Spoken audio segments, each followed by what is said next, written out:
गुरुदेव भगवान की जय। श्री सीताराम भगवान की जय। श्री गौरी शंकर महादेव की जय। श्री राधा रमण लाल की जय। सभी दर्शकों और भक्तों के चरणों में कोटि कोटि प्रणाम। सबको प्रेम भरा जय जय श्री राधे। तो आज के सत्संग में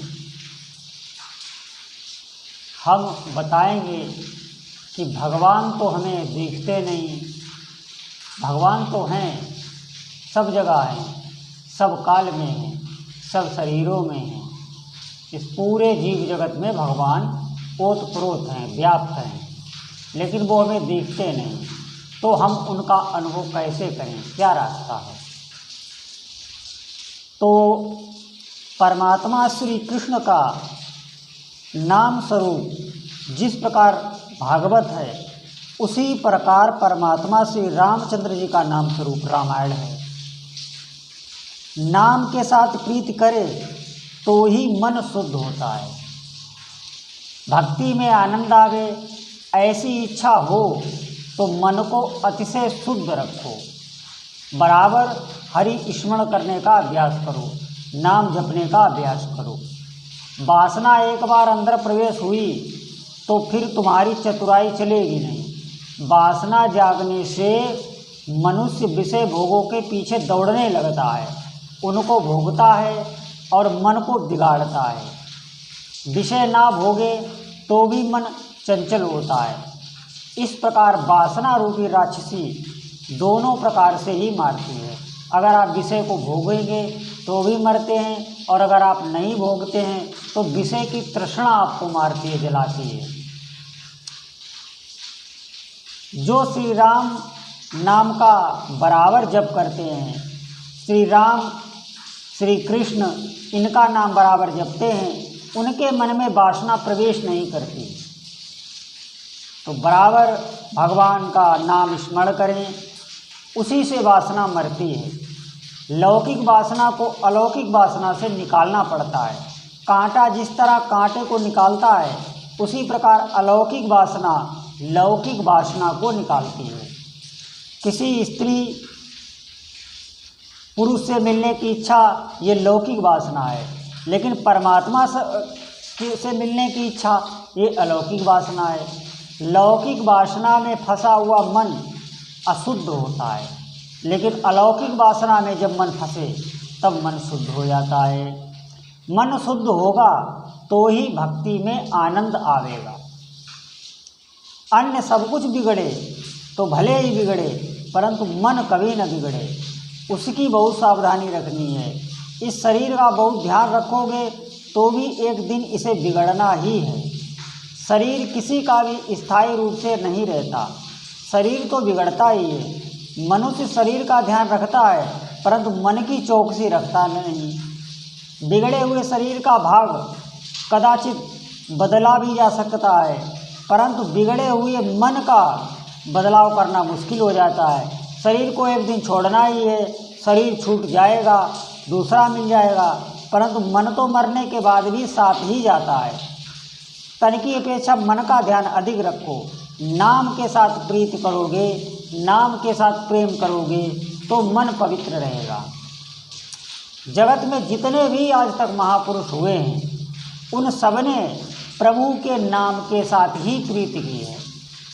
ईश्वर का स्वरूप, ईश्वर हमें प्रत्यक्ष दिखाई नहीं देते, इस कारण संतों ने परमात्मा के साथ, परमात्मा के नाम के साथ प्रीति करने की, प्रेम करने की आज्ञा दी है। प्रभु ने जगत में अपने स्वरूप को तो छिपा लिया है, परंतु नाम को प्रकट कर दिया है। दूध में जिस प्रकार माखन अति सूक्ष्म रूप में रहता है, उसी प्रकार परमात्मा सब में बहुत सूक्ष्मता से विराजमान रहता है। परमात्मा का निर्गुण निराकार स्वरूप बहुत ही सूक्ष्म है, या आँखों से दिखाई नहीं देता, लेकिन परमात्मा का सगुण साकार स्वरूप आँख से दिखाई देता है, परंतु उसे देखने की अपने में शक्ति नहीं है। भगवान के जो सगुण साकार स्वरूप है उसको हम देख सकते हैं। भगवान श्री राम का, भगवान श्री कृष्ण का, भगवान श्री शिव जी का, जो भी आपके इष्ट देव हैं उनके स्वरूप को हम लोग देख सकते हैं, लेकिन हमारे में वो शक्ति नहीं है।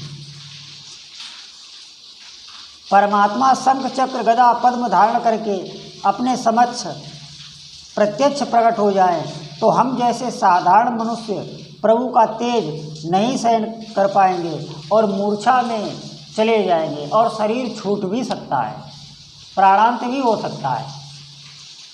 इसलिए परमात्मा के नाम के साथ प्रीति करो। यह जगत परमात्मा के अधीन है और परमात्मा नाम के अधीन है। प्रभु का नाम स्वरूप बहुत ही मधुर है। परमात्मा का नाम स्वरूप अति सरल है। अंतःकरण की शुद्धि प्रभु के नाम से ही होती है और कोई उपाय नहीं है, चाहें तो आप करके देख लें। रामायण भगवान श्री रामचंद्र जी का नाम स्वरूप है। रामायण का एक एक कांड राम जी का एक एक अंग है और श्रीमद् भागवत श्री कृष्ण का स्वरूप है और श्री शिवपुराण श्री शिव जी का स्वरूप है। इसी प्रकार भगवान के ये जितने भी ग्रंथ हैं ये भगवान के ही स्वरूप हैं। लेकिन अगर हम इनको ना पढ़ पाएँ, अगर हमारे पास समय ना हो तो भगवान के नाम का रटन आप करें, रात दिन भगवान के नाम का रटन करें। नाम ऐसी खेती है जो बढ़ती ही जाएगी, बढ़ती ही जाएगी। और अगर ये धन आपके पास इकट्ठा हो गया फिर आप समझें आपके पास कोई कमी नहीं, सब दारिद्र्य आपका मिट जाएगा। भगवान के नाम के साथ प्रीत करो।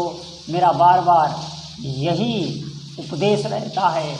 बहुत लोग कमेंट में कहते हैं कि स्वामी जी आप तो एक ही प्रकार के उपदेश देते हैं।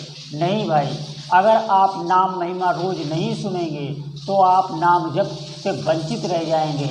और अगर आपके जीवन में नाम जप धन नहीं है तो फिर आप क्या खर्चा करेंगे? इस जगत में कोई चीज़ है जो आप खर्चा करेंगे? कैसे आप बच पाएंगे? नाम ही आपको उठा के ले जाएगा, नाम ही आपकी चेतना को ऊपर उठाएगा। बोलो जय जय श्री राधे, बोलो नाम महाराज की।